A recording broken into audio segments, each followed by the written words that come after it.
Hi hello नमस्कार मंडळी. तर आज आहे होळी, आमचा शिमगा. तर माझ्यातली कोकण कन्या काही मला शांत बसू देत नाहीये.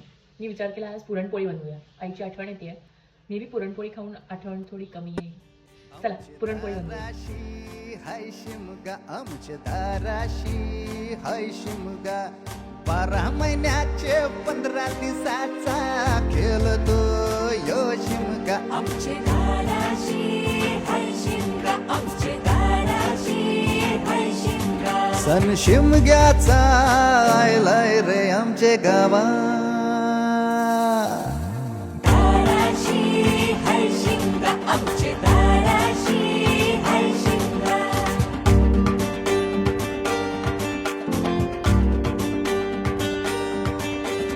अरे माझ्या हौलीच्या पाटला बसलाच कंच बाजूला धरण बसून